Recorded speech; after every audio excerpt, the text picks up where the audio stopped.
Subtema ketiga berkaitan dengan kekuasaan dan kepincangan sosial adalah gender dan seksualitas. Dewasa ini, perlakuan tidak adil terhadap perempuan hampir ditemukan pada semua kelompok masyarakat. Perbedaan perlakuan ini tidak semata-mata disebabkan oleh perbedaan biologis antara pria dan wanita, tetapi terutama karena konstruksi budaya dan konstruksi sosial. Subtema ini akan menguraikan beberapa pokok pikiran berkaitan dengan gender dan seksualitas. Kita mulai dengan pengertian-pengertian.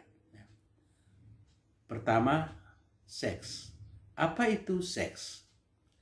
Seks pertama-tama adalah satu kategori sosial yang membedakan masyarakat atas pria dan wanita. Itu arti pertama, satu kategori sosial. Ya, biasanya nanti kalau kita buat penelitian, kita mengelompokkan responden berdasarkan kategori jenis kelamin, laki-laki dan perempuan. Tetapi kedua, seks juga berarti perbedaan biologis antara pria dan wanita sejak anak manusia itu dikandung dalam ibunya, berada dalam kandungan ibunya. Karena seturut penjelasan orang-orang biologi, ya, karena perbedaan satu pasang kromosom di dalam embrio. Jadi biasanya dalam kromosom itu ada 23 pasangan kromosom, dan pasangan kromosom yang ke-23 itu yang menentukan perbedaan jenis kelamin antara laki-laki dan perempuan. Sekalipun setiap orang dapat dibedakan atau dikelompokkan antara pria dan wanita, namun ada juga orang-orang yang disebut orang-orang hermafrodit dan transseksual. Hermafrodit adalah orang-orang yang memiliki jenis seks ganda, laki-laki dan perempuan. Tapi sekali lagi, ya itu karena mereka dilahirkan dengan model seperti itu, bukan karena pilihan-pilihan pribadi. Sehingga kita harus memberikan apresiasi kepada mereka karena itu adalah hasil ciptaan Tuhan juga. Berikut transseksual. Seseorang yang memiliki jenis kelamin laki-laki, tetapi secara psikologis bersifat seperti perempuan, atau sebaliknya, seseorang yang memiliki jenis seks perempuan, tapi bersifat seperti laki-laki. Ya, itu seks. Kedua, orientasi seksual. Apa itu orientasi seksual? Orientasi seksual berarti situasi di mana seseorang mengalami ketertarikan seksual dengan lawan jenis atau sesama jenis. Ada dua orientasi seksual, yakni orientasi seksual yang disebut heteroseksual. Di dalamnya orang tertarik dengan lawan jenis. Dan yang kedua itu homoseksual, orang tertarik dengan sesama jenis. Kebanyakan kebudayaan mendukung heteroseksual. Tapi ada juga sekelompok kecil yang mendukung homoseksual. Bahkan ada beberapa negara yang menerima perkawinan antara sesama jenis. Atau hukum negara-negara itu telah membolehkan perkawinan antara sesama jenis. Walaupun untuk kita di kampung sulit sekali untuk bisa terima, karena dalam permainan masak-masak, ya, waktu kecil itu, ya, jelas sekali ayah itu mesti laki-laki, mama itu mesti perempuan. Tapi dalam perkawinan sejenis, anak-anak kecil bingung siapa yang menjadi bapak, siapa yang menjadi mama, ya. Karena dua-duanya laki-laki misalnya, atau dua-duanya perempuan. Pertanyaan itu sulit dijawab untuk seorang anak kecil. Dewasa ini orang mulai menerima adanya kaum waria, ya, tapi perlakuan terhadap mereka masih bersifat diskriminatif. Ya. Ya. Kita di STFK ini patut bersyukur karena kita memberi ruang yang cukup kepada kaum waria untuk mengekspresikan dirinya. Ya.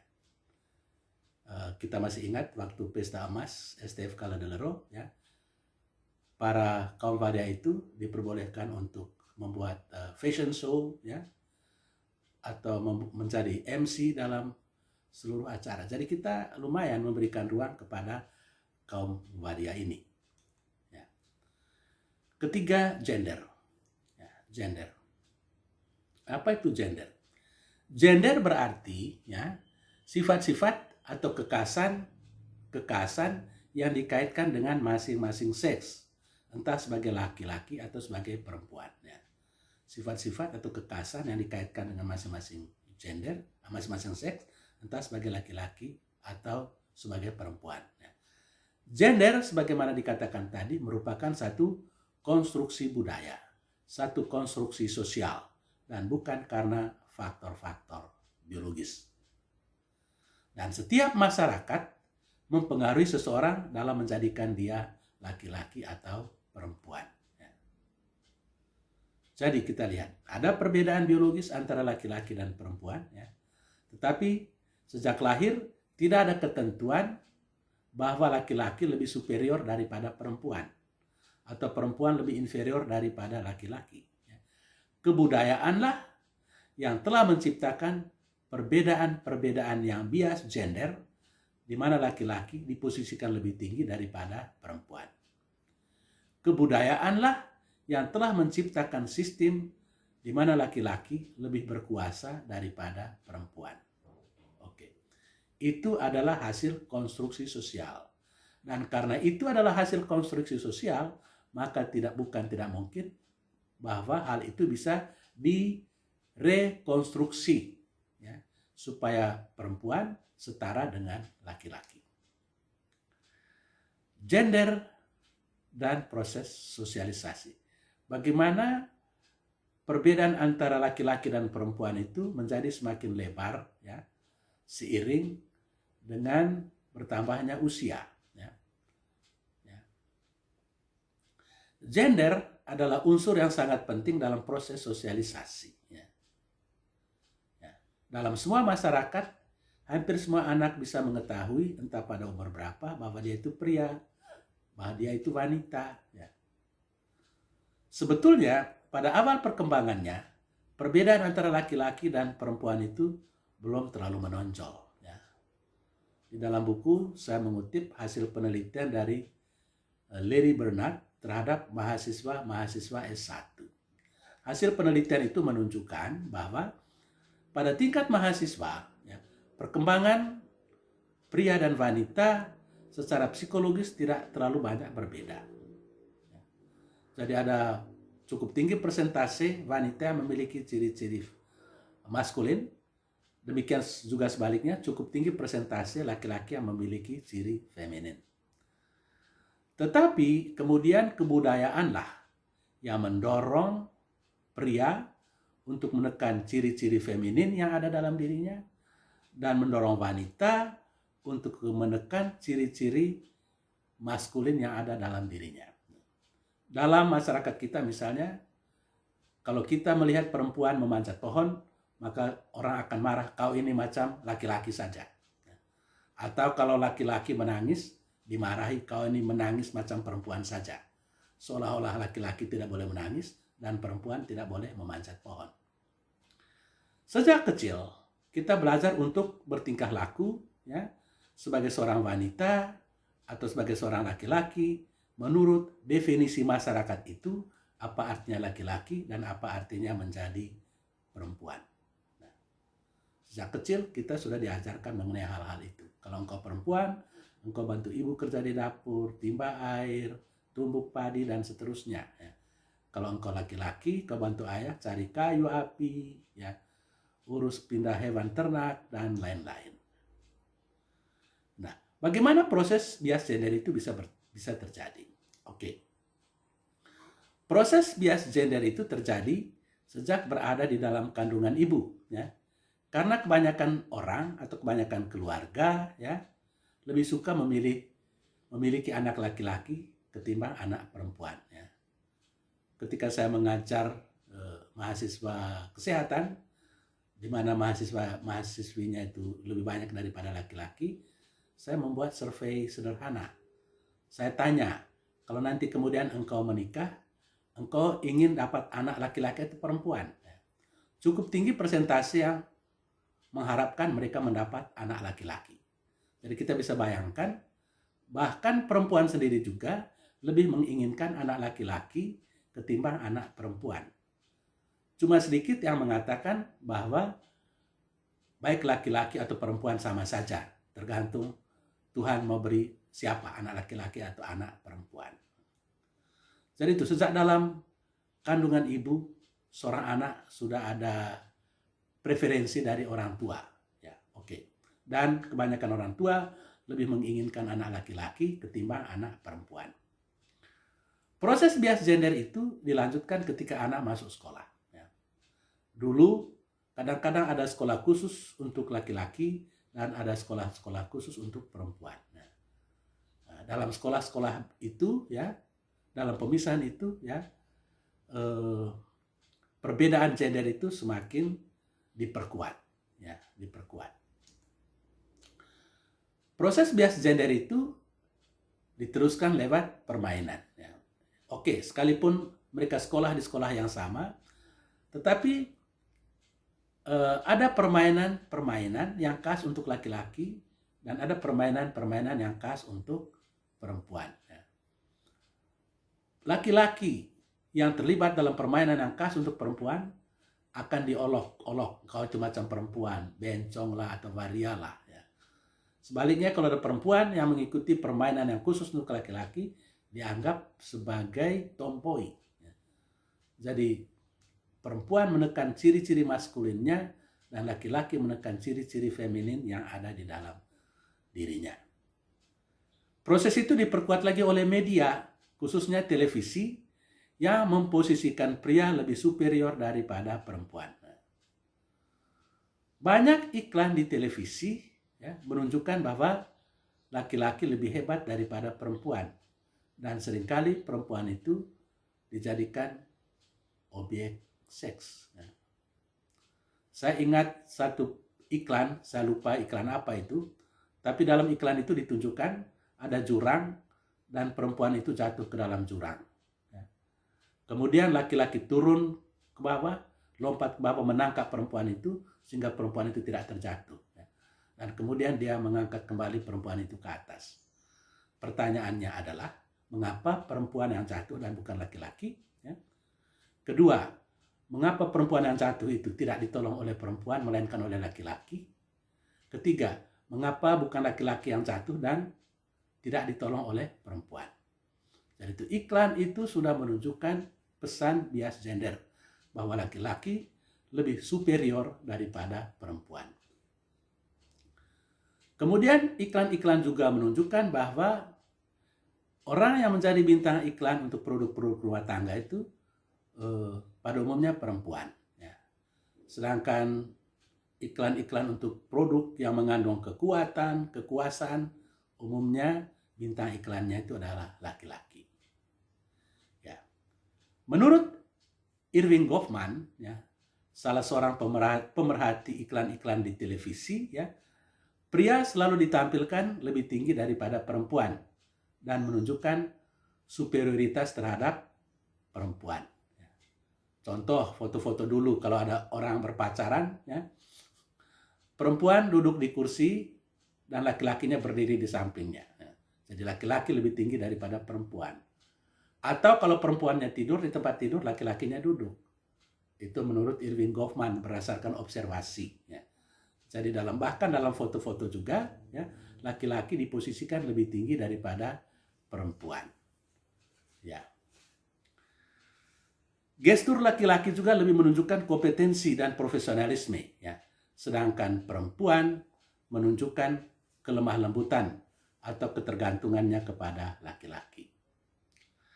Iklan juga mendorong kita untuk percaya bahwa menjadi laki-laki atau menjadi perempuan, menjadi maskulin atau feminin sangat bergantung pada apa yang kita pakai atau apa yang kita konsumsi. Ya. Pria akan semakin maskulin ya, kalau dia minum minuman keras. Laki-laki yang minum soft drink, Coca-Cola atau Sprite dianggap bukan laki-laki, itu minuman perempuan. Ya. Sementara itu, perempuan akan semakin feminin kalau menggunakan pakaian yang bagus, kosmetik yang membuat dia lebih menarik. Ya. Dan semua itu merupakan ide-ide yang bias gender dan kelihatannya diterima begitu saja tanpa sikap kritis. Ya. Oke, itu gender dan proses sosialisasi. Bagaimana gender itu semakin melebar. Ya. Perbedaan-perbedaan antara laki-laki dan perempuan itu semakin melebar. Poin berikut itu adalah gender dan stratifikasi sosial. Di dalam masyarakat ada stratifikasi sosial yang didasarkan pada gender. Ya. Dalam stratifikasi itu, wanita umumnya ditempatkan pada posisi yang lebih rendah daripada laki-laki. Sekalipun banyak wanita yang bekerja di luar rumah, ya, namun pekerjaan-pekerjaan mereka itu masih ada kaitan dengan kekhasan mereka sebagai perempuan. Mereka banyak terlibat dalam pekerjaan-pekerjaan yang mengandalkan kecantikan atau pelayanan, ya, seperti perawat, teller di bank, pramusaji, dan lain-lain. Secara umum, pria biasanya terlibat dalam pekerjaan-pekerjaan yang mengandung kekuasaan dengan upah yang tinggi. Ya. Sedangkan para perempuan umumnya bekerja dalam bidang-bidang yang kurang mengandung kekuasaan dengan gaji yang lebih kecil. Contoh ya, dari contoh-contoh yang bisa diamati, pilot dan pramugari. Ya. Kebanyakan pilot adalah laki-laki, pramugari adalah perempuan. Dokter dengan perawat. Ya. Ya. Kemudian direktur dengan sekretaris. Direktur laki-laki dan sekretaris perempuan. Jarang sekali terjadi direktur perempuan, sekretaris laki-laki. Bahkan dalam pekerjaan yang sama, ya, semakin pekerjaan itu mendatangkan kekuasaan dan upah yang lebih besar, maka kemungkinan besar pekerjaan itu akan diambil oleh laki-laki. Ya. Contoh, di dalam buku itu ada contoh, ya, guru TKK kebanyakan perempuan, ya. Guru SD masih banyak perempuan tapi sudah ada laki-laki. Semakin ke atas, semakin pekerjaan itu diambil oleh laki-laki. Ya. Stratifikasi sosial juga nampak dalam pekerjaan dalam rumah yang dikaitkan dengan perempuan, ya. Sementara pekerjaan di luar rumah dikaitkan dengan laki-laki. Sekalipun pekerjaan di dalam rumah itu sangat penting untuk membangun manusia, menjadi seorang manusia, ya, yang menentukan masa depan seseorang itu adalah pendidikan dalam rumah, tetapi pekerjaan tersebut tidak mendatangkan prestise sosial karena tidak ada kekuasaan di sana dan tidak ada uang di sana. Ya. Apalagi pekerjaan ibu di luar rumah tidak mengurangi pekerjaannya di dalam rumah. Ya.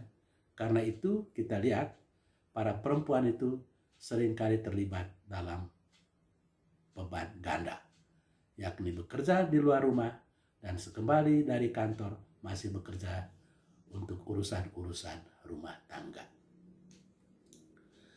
Oke. Karena situasi-situasi seperti itu, muncullah kemudian suatu gerakan, yakni gerakan feminisme. Ya. Feminisme adalah suatu gerakan yang menentang dominasi pria atas perempuan dalam suatu masyarakat yang bersifat patriarki. Feminisme memiliki pandangan yang baru dan berbeda tentang manusia, ya, dan masyarakat, khususnya tentang kedua jenis seks. Tujuan dari feminisme itu adalah, ya, melihat kembali nilai-nilai tradisional dan coba menyadari secara baru nilai-nilai atau praktek-praktek yang diterima begitu saja dari waktu ke waktu. Ya. Misalnya, maskulin selalu dikaitkan dengan menguasai, sedangkan feminin dikaitkan dengan altruisme atau melayani. Kedua, menentang anggapan bahwa sifat-sifat maskulin lebih penting dari sifat-sifat feminin. Ya. Menurut mereka, keduanya sama penting dan bisa dikembangkan oleh siapa saja. Karena itu dibutuhkan resosialisasi. Ya, resosialisasi. Bahwa sifat-sifat feminin itu sama pentingnya dengan sifat-sifat maskulin dan bisa dikembangkan baik oleh laki-laki maupun perempuan. Ketiga, mengkritik stratifikasi sosial berdasarkan gender. Ya. Kaum perempuan tidak diberi kesempatan yang sama untuk memperoleh pendidikan yang tinggi, penghasilan yang tinggi, kesempatan pendidikan yang sama dengan laki-laki. Keputusan-keputusan tentang perempuan pada umumnya dibuat oleh laki-laki, baik di dalam keluarga maupun dalam lembaga-lembaga negara.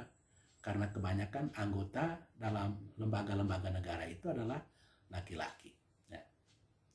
Dan yang terakhir itu menentang pelecehan dan kekerasan seksual yang dilakukan oleh laki-laki terhadap perempuan. Kaum feminisme ya, juga mendukung ide-ide bahwa perempuan mengontrol, berhak untuk mengontrol seksualitasnya sendiri. Ya. Mereka harus memutuskan entah mempunyai anak atau tidak dan tidak bisa dipaksakan oleh pihak-pihak lain. Ya. Feminisme juga memperjuangkan hak-hak kaum waria dan kaum lesbian. Ya. Jadi ini beberapa hal yang menjadi tujuan dari feminisme. Ya. Reaksi terhadap feminisme itu bisa bermacam-macam. Ya. Ada laki-laki ya yang bisa yang mendukung gerakan ini, tapi ada juga yang tidak karena mereka merasa senang dengan praktek-praktek yang ada. Ya. Perempuan juga begitu. Ada yang setuju dengan gerakan feminisme, ya. Tapi ada yang tidak setuju karena sudah merasa nyaman dengan posisi mereka sebagai pusat yang mempersatukan suami dan anak-anak. Dan banyak juga yang takut karena feminisme, ya, takut terhadap feminisme karena memiliki gambaran yang keliru tentang gerakan ini. Ya. Jadi feminisme itu tidak mempertentangkan pria dan perempuan, tapi dia hanya mau menunjukkan bahwa sistem patriarki merupakan dasar dari semua konflik sosial yang berbasis gender. Dan feminisme berusaha menghilangkan elemen-elemen kekuasaan di dalam hubungan antara laki-laki dan perempuan. Mereka tidak bermaksud memusuhi laki-laki, tapi mau menempatkan segala sesuatu pada tempatnya. Itu beberapa pokok pikiran berkaitan dengan feminisme. Untuk sementara, pembahasan kita sampai di sini saja. Sekian dan terima kasih.